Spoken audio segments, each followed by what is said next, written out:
Welcome, everybody, to the celebration of you. And I always just like to pause at the beginning to thank all the amazing people, women, men, young people, people from all different cultures that are listening to this show. I thank you from the bottom of my heart. Because of you, the people's stories that I get to share and celebrate are making a difference. And I know people love to get the updates. I want to thank all the people that are leaving comments on iTunes, and we're on iHeartRadio and SoundCloud, and we're in 84 countries around the world, and it's because of you. So please continue to send me your comments. If you know somebody that has an incredible story and their story needs to be shared, please let me know. This is why this show matters. And today's guest, you all, everybody that listens knows that I, Holly, get really excited when I meet amazing people.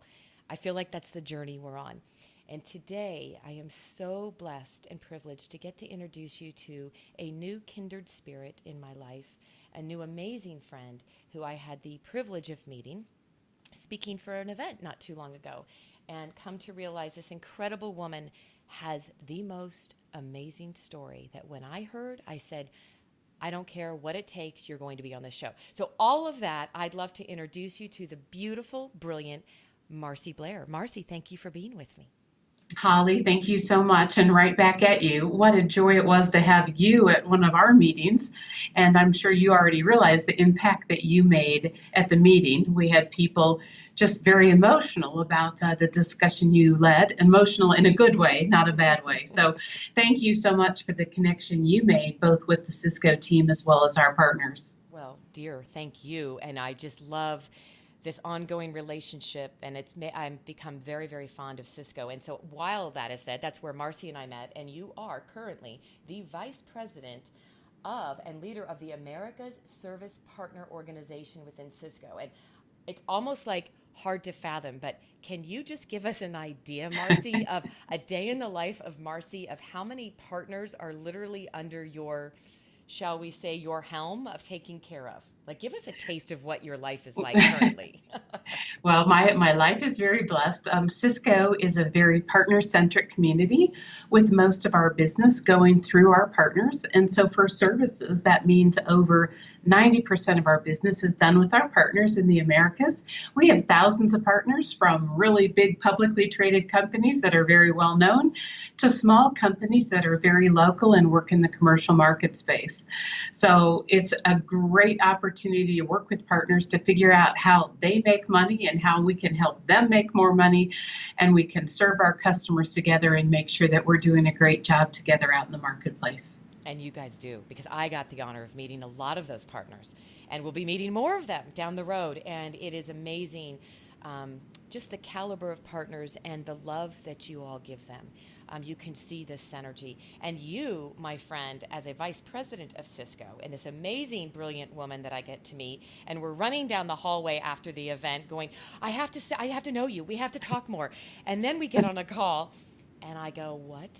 And I find out that not only, Marcy, are you wearing multiple hats, right? You're a single mother, at the same time being a vice president of a global organization, and you have also gone through a very pivotal, life-changing experience. So I actually would love to hand you the baton and share with us. I mean, I think you've had a couple pivotal moments, probably not that long ago in your life, but take us to what was the most pivotal experience for you, maybe in the last 5 to 10 years, that's had a pretty dramatic impact on your life and where you're seeing your passions go today. Well, I think, Holly, what you and I spoke about was I love my job. I never, at the time when, graduating from University of Illinois, walked out of there with this big intent to say, I'm going to be an executive at a Fortune 500 company. In fact, I really didn't know where my journey was going to go. And I would just encourage people sometimes, yes, absolutely, set goals. But if you don't always know, that's part of the fun of life, of where that journey leads you. But as a single mom, there are times where you've just got a lot going, both at work and with your kids and with the rest of your family. And some days you just feel like you're not good at anything, but you're certainly trying to be, a great mom, a great executive, a great girlfriend, a great daughter, a great sister. And some days you're feeling like you're doing all that well. But I would say that most of the time, we all do that very, very well, but we don't always, Holly, put ourselves as a priority. And I guess that's where my story takes the pivot to say, it is definitely time for us to make sure that we put ourselves at the top of the to-do list. And that actually was a quote from Michelle Obama. She said, we need to do a better job of putting ourselves higher on our own to-do list. So years ago, I'm sitting there and I'm a little late getting my mammogram. I was a skinny, white female. I tell you that because sometimes there's people that think breast cancer hits different people in different demographics. Yeah. And I would tell you I'm probably considered the least likely candidate. And it doesn't run in my family. So that was not high on my priority list. And I'm sure you know what's coming with this story. So I get a mammogram and they call you back. And for all of those on this that are listening to this, when you get the call back, you still are thinking, oh, it's nothing. It's nothing. So you go back and they do a biopsy and they call back and they tell you that it's positive. How long, do you mind me asking, Marcy, from when you went in for your just annual, right? I'm assuming this was just your annual, we got to check it off the list, mammogram, right? Yes. And how long was it from when you did that to when you got the call that it was positive? It was probably about a month. It's about 1 week after they suspect something doesn't look right. They get you on the table right away. They do a lumpectomy, they do the biopsy. And within 2 weeks, they have those results. When they do think it's cancer, Holly, they move very, very quickly. If they're not as worried, it seems like they take their time. But next thing you know, I was lining up the doctor appointments. Lining up the doctor appointments. And so take us down to when you found out. Do you mind giving us, some more specifics, like what type was it? What stage was it? What was that like for you? Like, as a mom and a corporate executive, like all of this people just don't wake up and think this is going to happen. You never think it's going to happen to you, right? It happens to other people. Yeah. That's right. And it's 1 in 7 for breast cancer. And so, I'm driving down the road when I get the phone call and she said, well, your results are positive. And I'm like, well, I'm in sales and positive is a good thing. Is positive a good thing? Oh, you are so precious. And she's like, no, in this case, positive is not a good thing. So I pulled off the road and listened to the results and come to find out I am a stage 3, which means it is in my lymph nodes. And even though I was very small chested, you could not feel the lump that they could see on the mammogram. So you can't feel it and they can see it and it's now in my lymph nodes. So that puts you into a chemo radiation situation. So after the lumpectomy, I had 8 rounds of chemo. I lost all of my hair. I have some hilarious wig stories, 37 rounds of radiation, and very fortunate that they caught it when they did. Oh my goodness. So how long did that take? What was the length of the journey for that? So I found out on April 2nd. I started chemo and within 30 days, chemo was every 3 weeks for months, and then radiation was every day except Sunday for 37 rounds.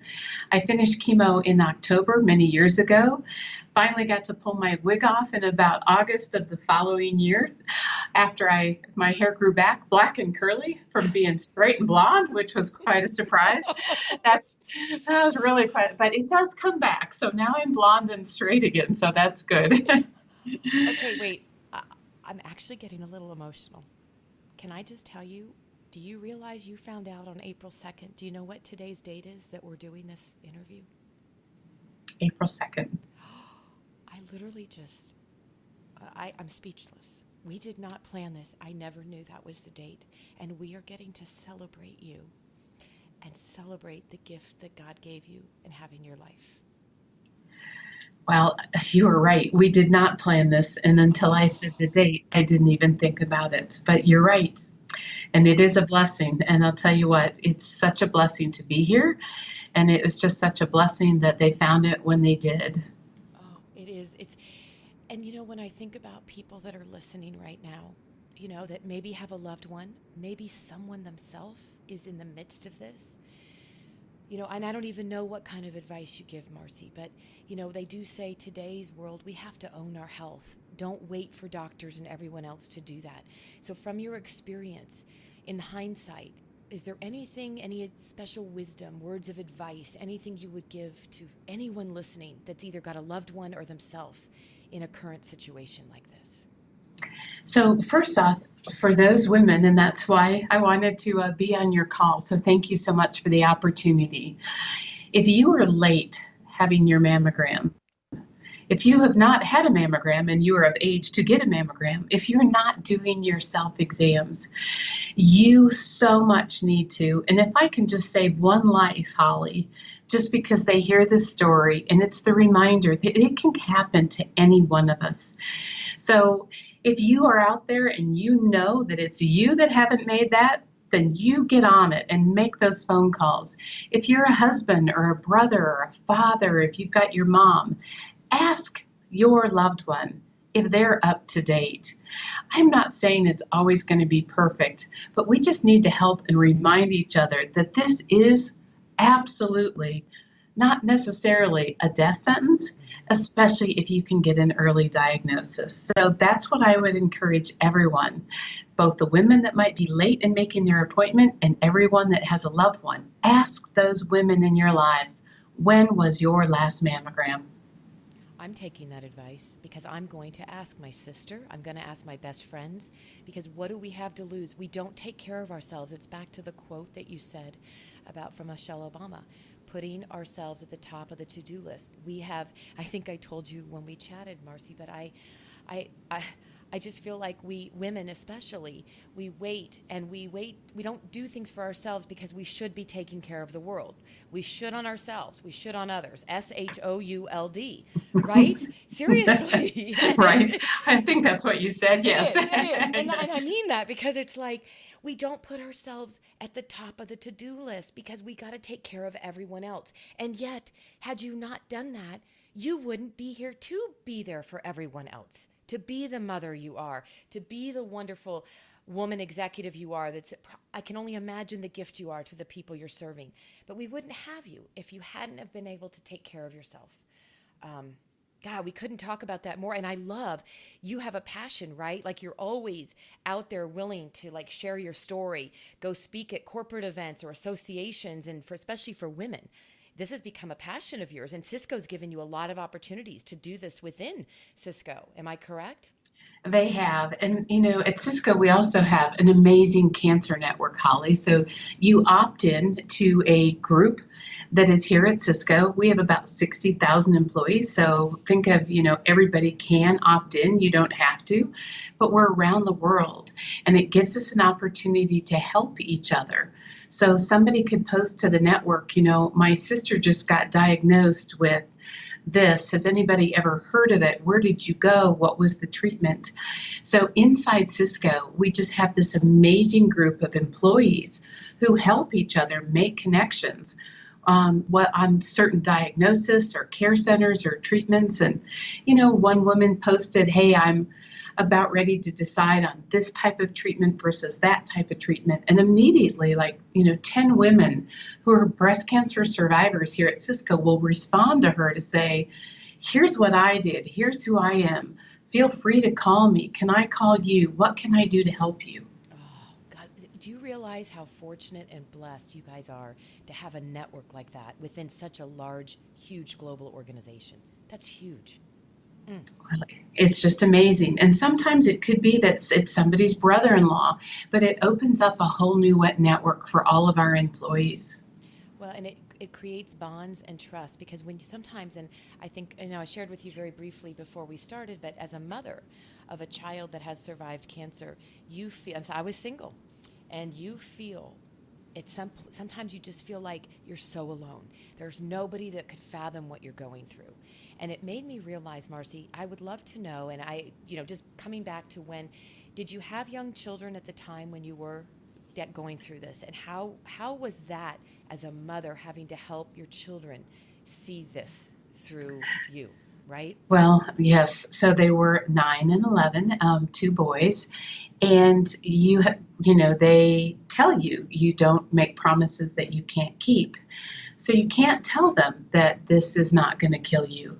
You just tell them that you're going to do everything that you can to fight this. But you don't want to promise them that it's going to be a rosy outcome, because they have friends and they are old enough that they do know people that have died from cancer, whether breast cancer or another cancer. So you read books and you talk to friends and you get on the network and you ask, what do I tell children of this age? Because, I'm sure like you, it's this emotional roller coaster of what if I'm not there to see them graduate? What if I'm not there for their weddings? Or in your case, you're sitting there thinking, what am I going to do to make sure that my child lives? And everything now changes your priorities and your focus. And you start trying to bring all the resources to bear to do everything you can to win this battle. Yeah, it gives you a different sense of, I don't know what, is it sense of being, a sense of living, a sense of, and then when you get that light, you've been given this gift. It's like what you're doing. You're determined, if one person if it can make a difference and save a life, one person. And I mean, men now need mammograms too. They're not saying breast cancer is just for women, right? I mean, that's absolutely correct. Yep. Yeah. So we're seeing that as a propensity. So just knowing that you're taking from this experience, this is why I have this show, Marcy, because it's when people have faced tremendous adversity and they have come through it and they're saying, I'm going to live an extraordinary life because I want to make a difference for other people. And that is what you're doing, my dear. And, I just had a moment as I was listening to you thinking about, so when my son was diagnosed, he was very, very young, but going back many, many years ago, what was interesting as a mother, in a different lens, I got to know a lot of the families, right? Other parents. And there was a part that made you feel so guilty that your child survived and theirs didn't.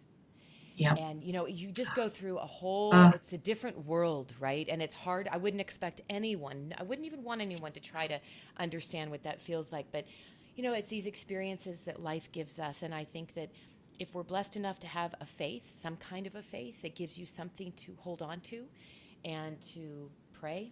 If people believe in prayer, this is when you pray. This is when you hope, you just hand it over. But I love that I commend you for how you handled that with your children. You're right. You cannot give them false hope. And yet, look at how strong. I bet you those two boys are amazing because they saw their mom battle, fight, and win. Well, I also think that they will also be asking the questions of their spouses in the future about getting the mammograms, just because we all really believe, and we are faith-based, that this is a blessing that we received, and that now we owe it to pay it forward and make sure that we try to make sure that as many people hear the message about early detection, and that there's that constant reminder, because men can be very involved in trying to help make sure those women are going to those doctor appointments. So that's why it's not just a message for women, it's a message for all of us. I love that. I love that. And what a beautiful way to wrap this up, because as we wrap this beautiful interview up, you just summed it up as human beings. I'd love to ask you one question. And that question I love to ask my guests on many occasions. And so go back, I'm going to ask you to go back to your 25-year-old self. And based on who you are today and all the life experiences, personal, professional, everything wrapped up, based on who you are and what you know today, what advice would you give your 25-year-old self, Marcy, if you could give her advice? Probably two things, Holly. One, I would say don't try to be perfect in everything. Pick the things that are important to you. And if the dishes don't get put away that night or even get put in the dishwasher, don't worry about that. That's not what life's about. That's not that perfection of trying to be super mom, super daughter, super everything. It doesn't have to be that way. Pick the things you are passionate about, and that's where you spend your time and your energy.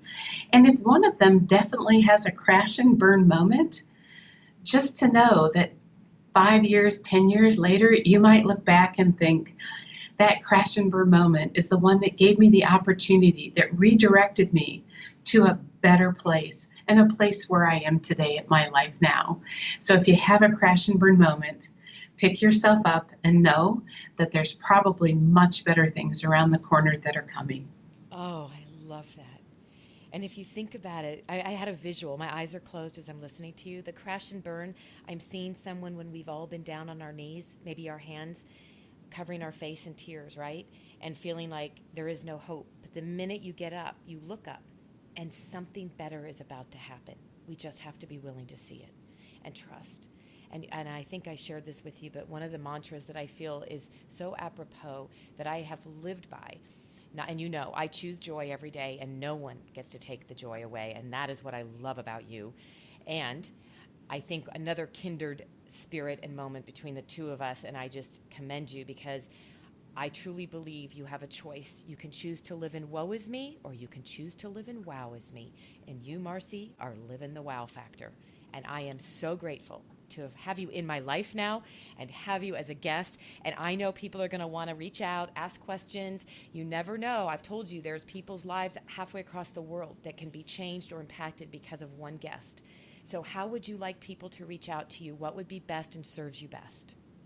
Holly, they're welcome to contact me through you, or my email is marblair, MARBLAIR at Cisco.com. And if I can help one person out there in all the countries that are listening, that would mean a lot to me. So I hope that works. And thank you so much for having me as a guest. I really appreciate this opportunity. Oh, you've been the privilege, you've been the gift, and I will see you soon, my friend, because we've got another big event coming up. So, Yes, we do. all right. Thank you, Marcy. Thank you. Thanks so much, Holly. Take care. Okay.